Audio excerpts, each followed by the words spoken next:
Hi, everyone. Looks like we're up and running now for this event. Hopefully everybody can see me okay.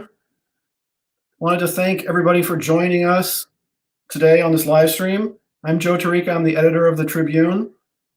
Today, we'll be talking with reporters Kaytlyn Leslie and Nick Wilson about what it's been like covering coronavirus in San Luis Obispo County. I wanted to start off by just giving out a huge thanks to all of our donors and subscribers who have really generously given over the last few weeks to our COVID-19 fund. It's made a huge difference. It's been just a really cool thing to see the community come together around this.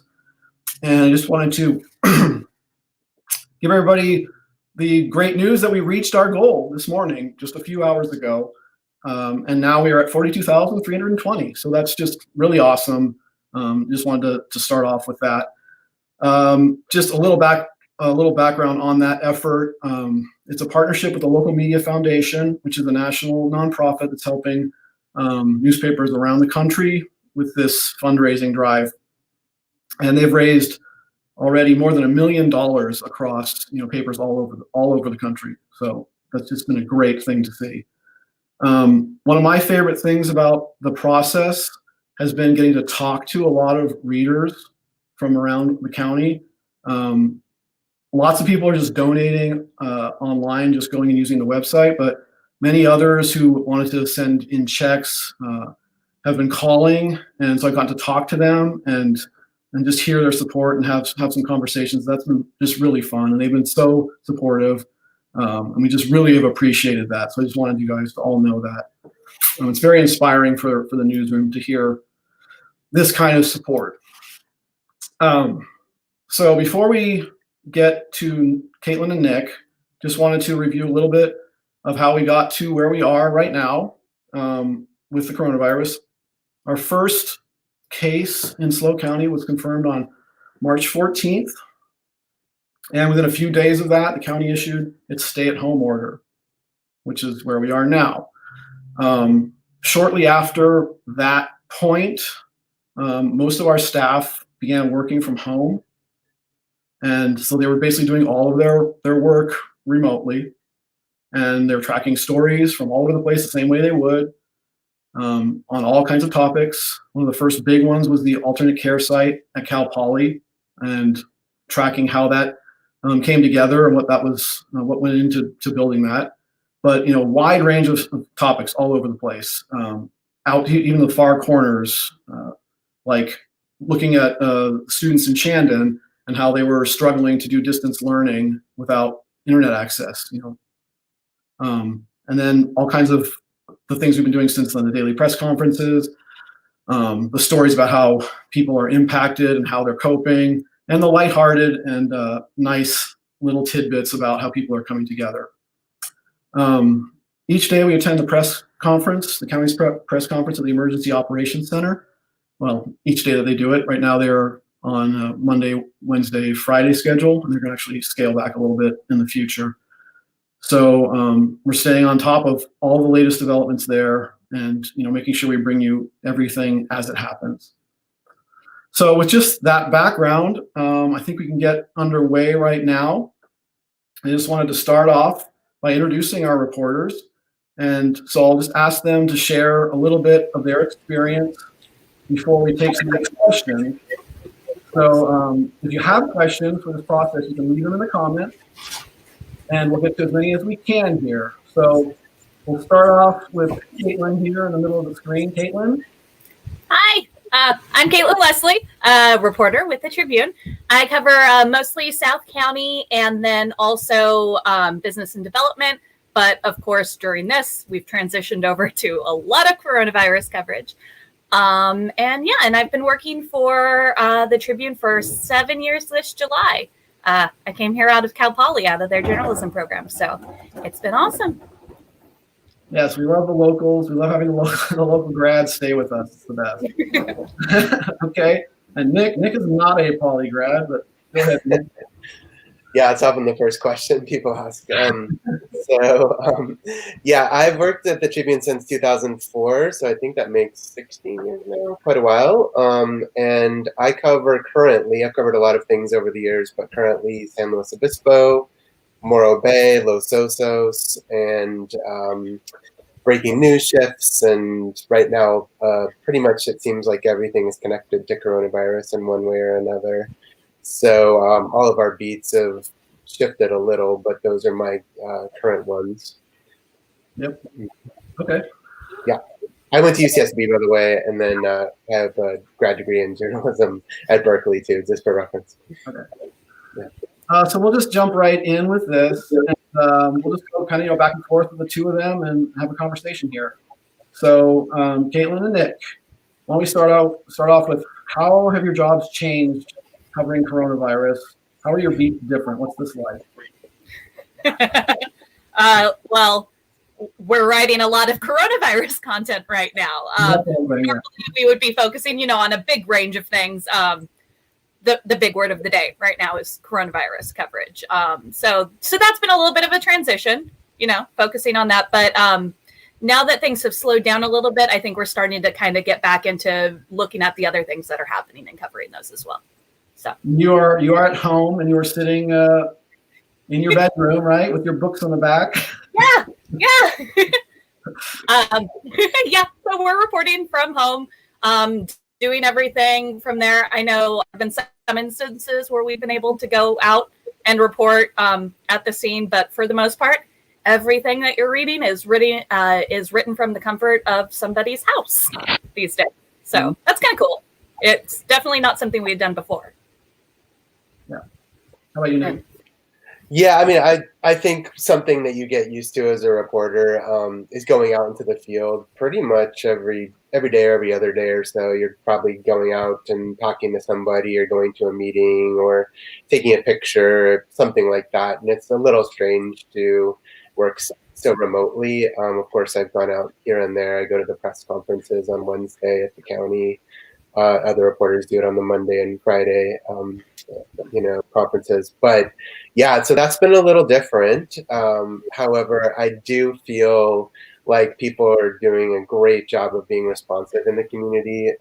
So when we do have questions, public officials and people who are business owners, especially trying to get the word out on their businesses, and others have been really good about picking up the phone, connecting with us on Zoom, or just basically making themselves very available, reaching out to us on our forums that we have. So that's how, my job specifically, it just seems like, a lot of the work is the same because we're still putting out stories on a pretty rapid pace right now.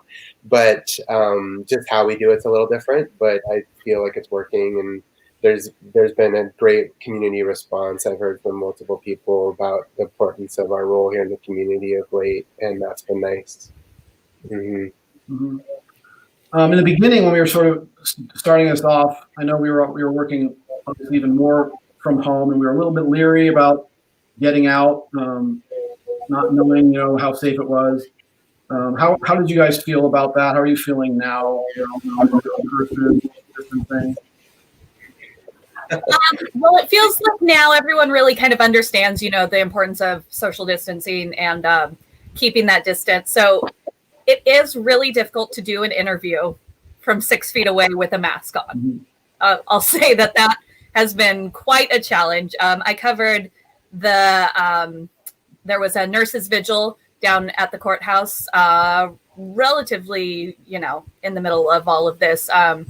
And we had only just been started to be required to wear masks at that point. And that was my first experience with that. And it was really strange, a little difficult to hear people. And everyone's a little bit weary of how they're supposed to react with you. But I think that now people are kind of getting into the groove of it and they understand how it works. Yeah, it's been doing interesting things. Question. Yeah, I think. Sorry. For me personally, I think of like the rest of the world, everyone was felt pretty weird about this whole situation in the beginning. And how do you talk to people? Do I go out into the world?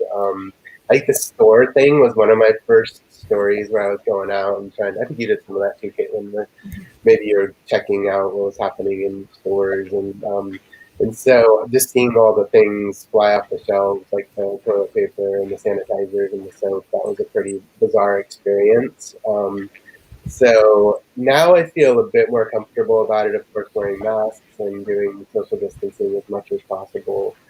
But at least think we're having a better understanding of how this virus works and then case numbers in our county and those kinds of things. I mean, of course, I still think it's really important for us to social distance and physical distance.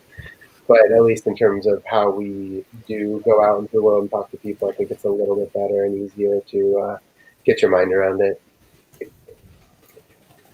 I see there's a question about will our office transition into working remotely after things calm down? How do you feel about it, Kayla? Well, I actually really like working remote. I'm not going to lie. It's been kind of wonderful. I get to spend a lot of time with my dog and, hang out at home. So that's been really cool. I would not be super opposed to it, although speaking for myself, I do kind of miss seeing all of, the coworkers every day. It's a little bit weird not kind of being in that group environment anymore. Especially when breaking news is happening. That used to be, a big energy thing, and now it's really different. How would you feel about it, Nick? Well, I do. It's a shift, and it's like we both have done this for a long time, so it is weird, and not having a scanner going off in your ear or something like that, which we get used to, or just conversations in the newsroom that are fun.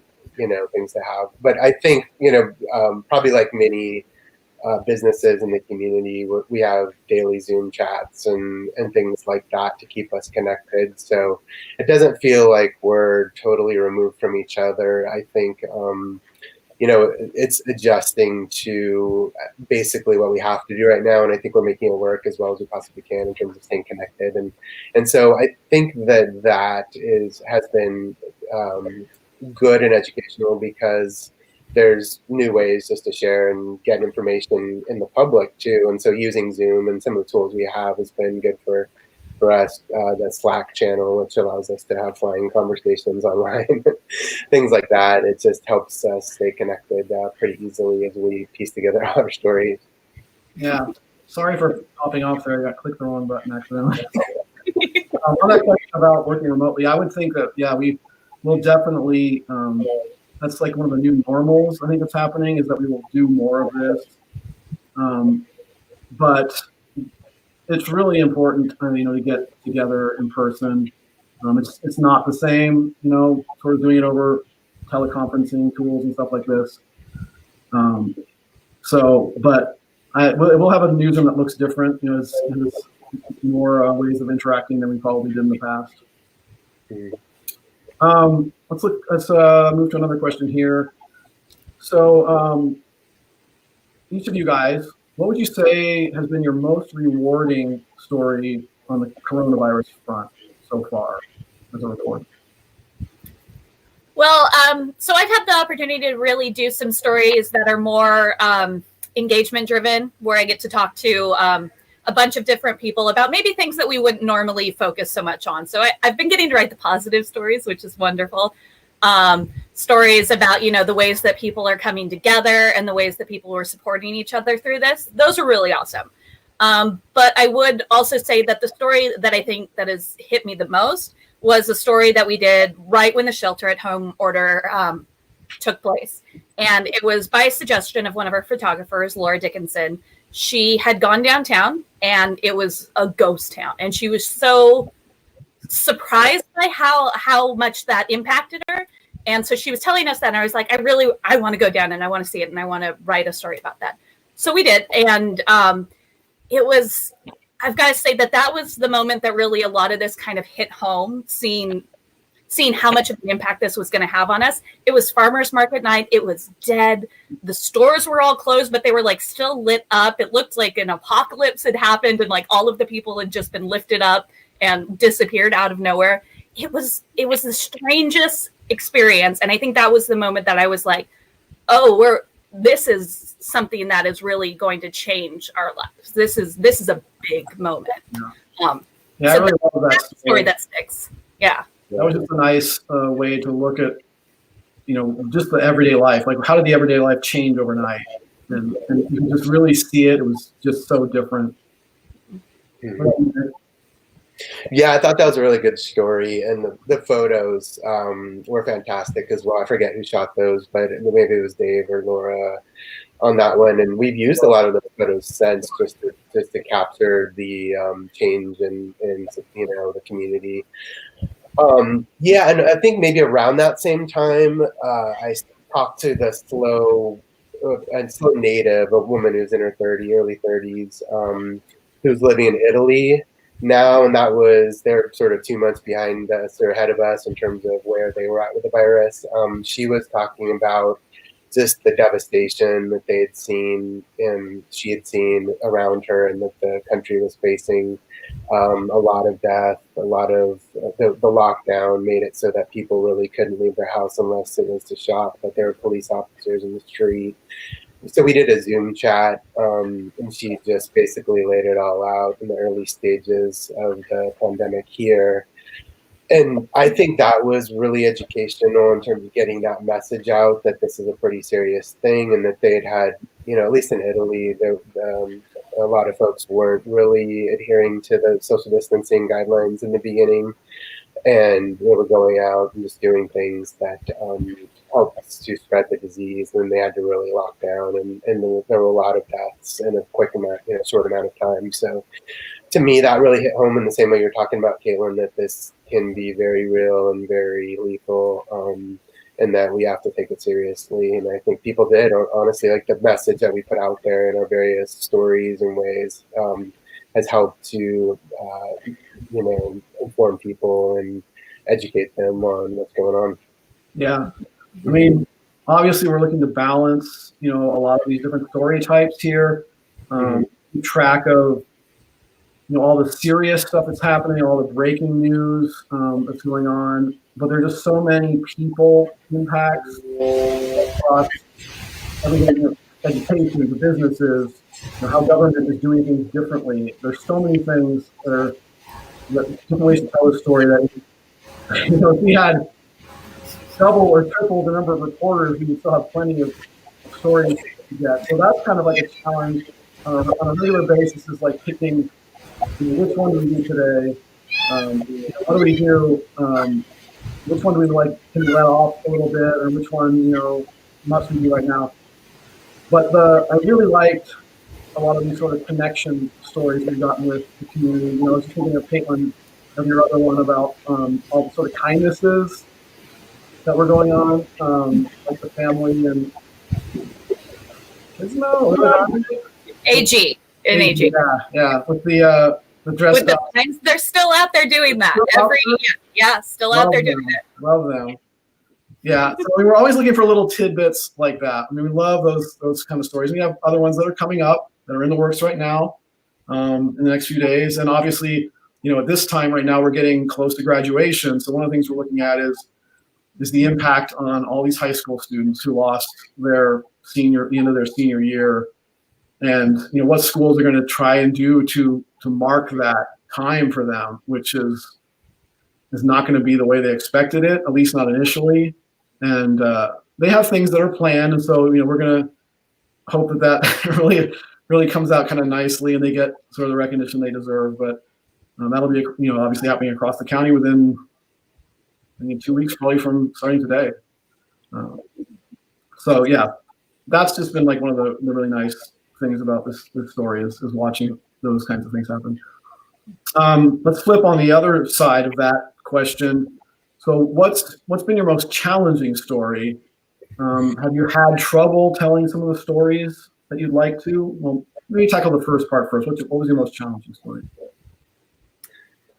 Well, so reporting is always a little bit difficult because it relies on other people for you to be able to get your thing done. You have to, other people have to get back to you. You have to track them down, all of those things. Schedules are always a mess and all of that. what's nice is that because everyone has been stuck at home, it's been much easier actually to reach people, or people have more time, it seems, to do that. But I would say that one of the big challenges that I've had is just, so I wrote the initial story about the first person who died, the only person who's died from coronavirus here in the county. And that's really hard emotionally, just having to separate yourself out from that moment, because on one end it's news and we have to write about it quickly and we need to get a story out there, but at the same time that was such a big moment for us, and that's a person. And so I would say that that's more the hard thing that I found is difficult to deal with, is that understanding that every time we're reporting on these numbers and things like that these are, they're people, they're our neighbors, they're our community members, and that this is impacting us. So that's the hard thing I've had. But Nick, I know, has some good stories. Nick can talk about that.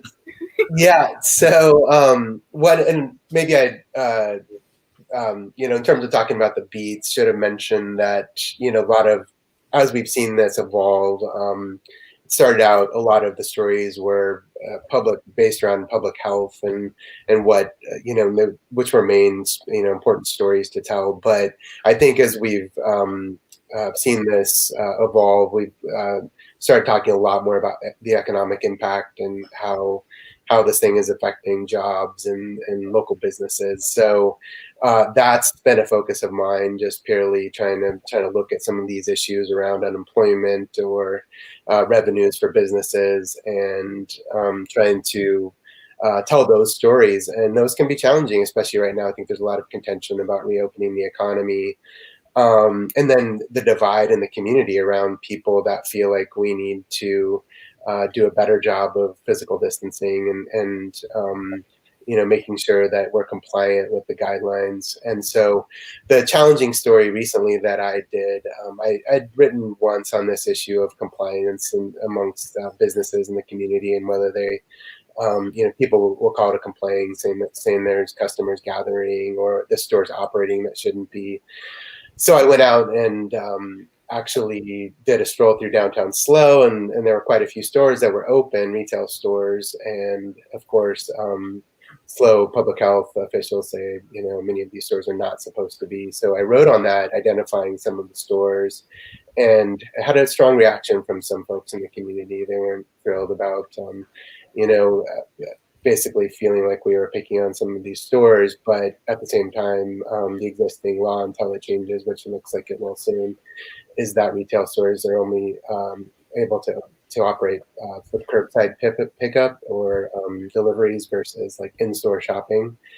So there is this ongoing contention about how best to handle these situations, because these businesses are heavily impacted by this. Some are fear that they could go out of business if things don't change soon, and so they're doing what they can to stay afloat. And so it is a tricky situation, and I know that right now nationwide we're facing this challenge of keeping people safe, but keeping people employed and businesses open. So you just feel I think the weight of that debate and the divide in the community, even on a local level. I think we heard from people that were not happy about that, but on the flip side, you get people calling in saying, hey, this business is violating the order, and are you guys going to do anything about it? And so I think as a newspaper organization, we have we're able to highlight some of these issues, and people can make up their minds about how they feel about them. But I think it's a valid story to do from that angle of like, hey, this is happening in our community, and people feel very strongly one way or another about it. Yeah, we wanted to be careful with that one from the get-go, because we, like Nick just mentioned, we heard stories about things like, oh, this restaurant or this bar is open and it's doing this and it's not social distancing and they're serving drinks. And we would go out and we would talk to them, or we would talk to the city, or try to find out were they getting reports on it. And what we've kind of learned sort of really quickly off of this is that this is such a difficult thing. The county is trying to sort of cajole Joe, what's up? We seem to have lost Joe. You there? What happened? Yeah, I can hear you. Yeah, they have to walk a fine line, between trying to keep the public safe and looking out for businesses, the health of businesses, and allowing people to make a livelihood. And so, we just sort of keep seeing that thing pop back up. It popped up a few weeks ago in Pismo. We had great weather, and lots of people showed up at Pismo, and they wanted to go get food, somewhere, and so they were standing too closely in line.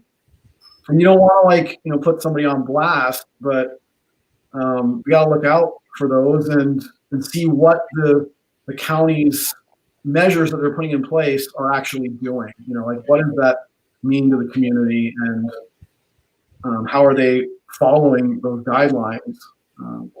And it's just I feel for them because it's tough. It's like kind of a lose situation.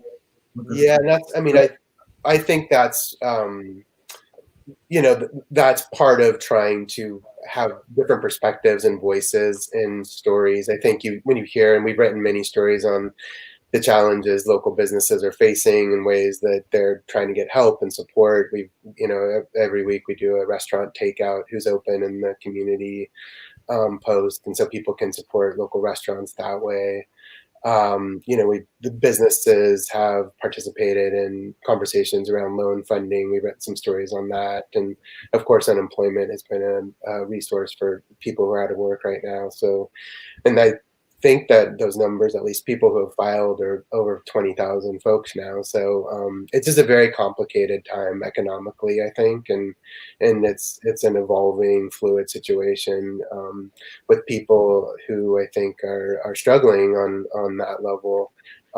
But yeah, it's also the public health side is equally important. So it's trying to balance our coverage with people who are very scared about going out into the community right now and fear, that if we reopen too soon, we could go back into a place of, having to lock down again. And does that further hurt businesses versus people who feel they need this money right now to stay afloat. And so it's just, there's a lot of tension around this. And I think it's part of our job to highlight these issues, let people have conversations about it. And I know city officials and others, chambers are working really hard to make it all work. So it's an ongoing conversation for sure. And one story doesn't, necessarily tell the whole story. It's just part of it. Yeah. Kind of looking forward, also just guys, if you have questions, we'd love to take your questions. So shoot them in the comment window there, and we'll be happy to answer them. You guys, maybe just looking forward a little bit. What kinds of things are you looking at for the next few weeks going on here that you're interested in covering? What topics do you think will be a big deal for us to look out for? Well, I'm working on two things right now that I'm really excited about. One of them is we've launched a virtual stay-at-home art gallery for all of SLO County to showcase all of the really cool things that people are making during shelter at home. I know personally I was spending it this time doing a lot of weird craft projects. And I knew a bunch of other people who were doing the same thing. And so I wanted to find a way to showcase, what everyone was doing. So we did that. I'm still taking submissions for that. So if you're watching and you've made something cool during this time and you want to send it our way, Kaytlyn at tribunenews.com. Email it to me. But that should actually, our first part of that should be launched sometime this week, I'm hoping. Fingers crossed. And then the next big thing that I'm anticipating doing is if and when we get the announcement that we're allowed to reopen, that businesses, retail is allowed to have people in stores and restaurants are allowed to have people dining in again. We're hoping to do some sort of story on what that looks like on the first day that looks like, covering the entire county. It's going to be a massive thing and involving a bunch of reporters. So it should be good, and stay on the lookout for that. Yeah, we're definitely looking forward to that moment. Yeah. That'll be a big deal. Nick, what about you? Yeah, I think there's quite a few stories that I want to do around. One of them, folks who are starting to go back to work. What's that situation look like at the local businesses, local restaurants? Also, for folks who may be looking to transition careers, retrainings is another one that the local workforce development board and with the county, there are a lot of business leaders and officials have talked with me quite a bit about. So folks who are looking for opportunities to get training in tech or manufacturing, or maybe it's going back to school at Cuesta or Cal Poly. There are opportunities for them if they've found themselves out of work at this time and might be thinking about a new career. So stories along those lines, I think, about trying to feel what readers are most interested in as the economy unfolds here and opens up again. I think are really interesting. One of our Stephanie Finucane with the opinion editor, she recently wrote on the dine-in, possibly having street side service, and so people could actually eat their dinner or lunch out on the street. So that's an interesting one to see if that will happen. I know some of the cities have talked about it and allowing that, so people can be better spaced out in restaurants, and I think it's an interesting idea. So so all of those stories moving forward, I think, will be good ones, and there's always the fun ones too about people doing business in a new way. There was a guy that sells like vintage posters that we had on the back burner to do. I might do that one as well. I think he sells like posters of rock stars and things like that. And he's been able to do really well. People just transitioning during this time is always an interesting topic. Okay, I was just looking through some of the comments on here.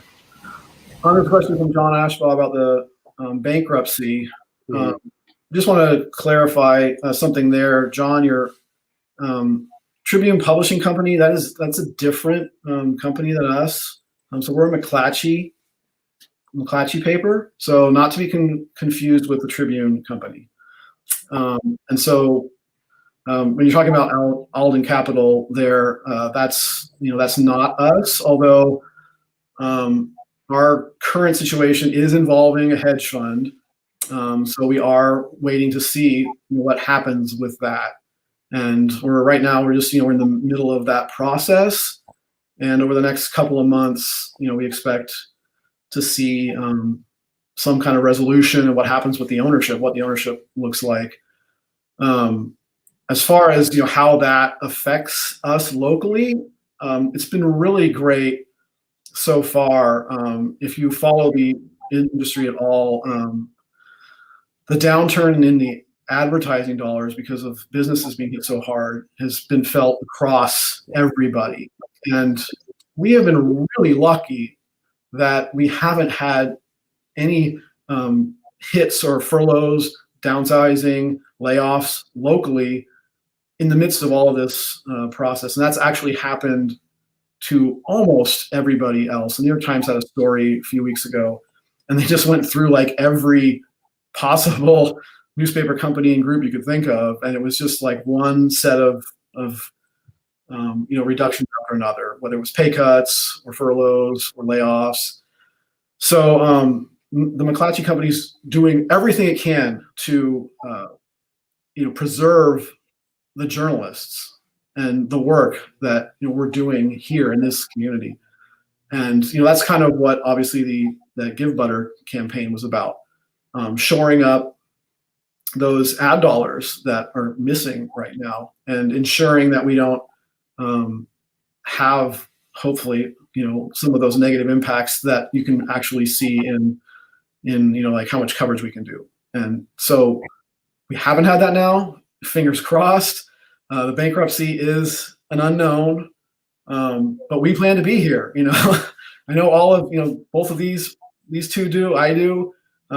We will be here, unless they kick us out. So we don't know what it is. We will know more in the coming months what that looks like, and we'll adjust, to the changes the way we always have. This will be, for me, the fourth owner I think I've had while working at the Tribune, and things change, here and there as you do these switches, but they don't really alter like our core mission, and what the people here are doing. So I would anticipate that is hopefully, what happens as we go forward in the future with this one too. Let's see if we have any other questions here.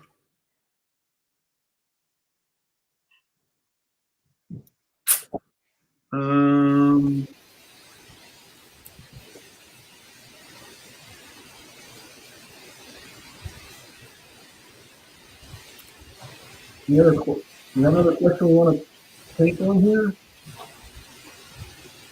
Was there something related to the airport? There's one. Okay.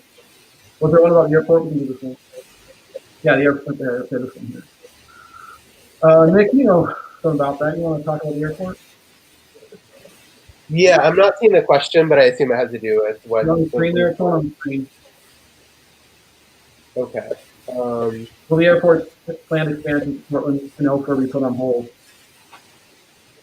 Yeah, I the last time I spoke with the folks over there was probably a couple weeks ago, and they were essentially trying to maintain as many flights as possible, and they of course there have been a couple that have been canceled or just limited in terms of service, but it's obviously a really difficult time. Those numbers are down massively in terms of passengers, people flying right now. So that might be a good one to check in on and see where they're at in terms of if there's going to be more cuts to service, but they have had some good funding, some good stimulus funding from the federal government to try to essentially keep their mission going and operating at the same level they were. So I don't know. I think obviously the key questions are how can airlines best allow people to travel and keep people safe. Social distancing, physical distancing is very difficult on an airplane. And so we had some conversations. I had some conversations with the CEO of the airport over there about that, and I think that's unfolded as well. But that would be a good one. So hopefully that answers the question, because I just didn't see it, and it was a little hard to hear you, Joe. But yeah, that'd be a good one to tackle, to sort of revisit and see where they're at with that. Yeah, I mean, they're just facing. I mean, travel is such a big impact on this one, and they're not going to. I think they view the new routes and new service right now. Well, I think they were, what were they at? Like 15% or something like that of the airport. So I would expect that probably they're going to be conservative on that kind of stuff. Airport. Mm-hmm. Yeah, I know. I think it's been really tough for them over there. And, after the initial group of Cal Poly students flew home, a lot of them flew home, things really slowed down for them. And so they were at a peak in terms of the number of flights that they had offered before this. And then they were in a really good place financially and just service-wise. I mean, offering all kinds of new flights to Denver, to Portland, to San Diego, all that Vegas. So I know they're hoping that things will rebound and bounce back so they can continue offering all that they had been before this. And so I know it's important to the local economy too. So there's a lot of connecting pieces to how the airport service is going, in terms of tourism and people being able to do work in different offices around the country and things like that. Mm-hmm. Okay. I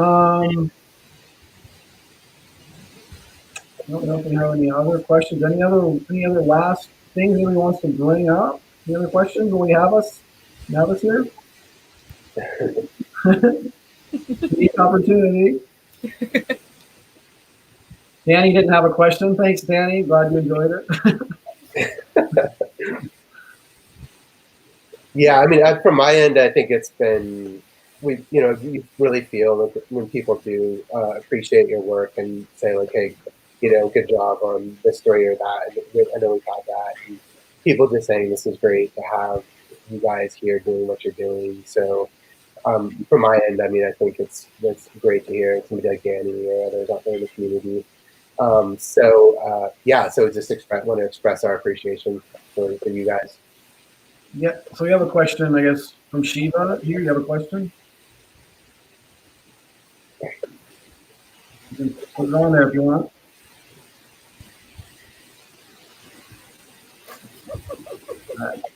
That's not the question. I guess we won't answer that.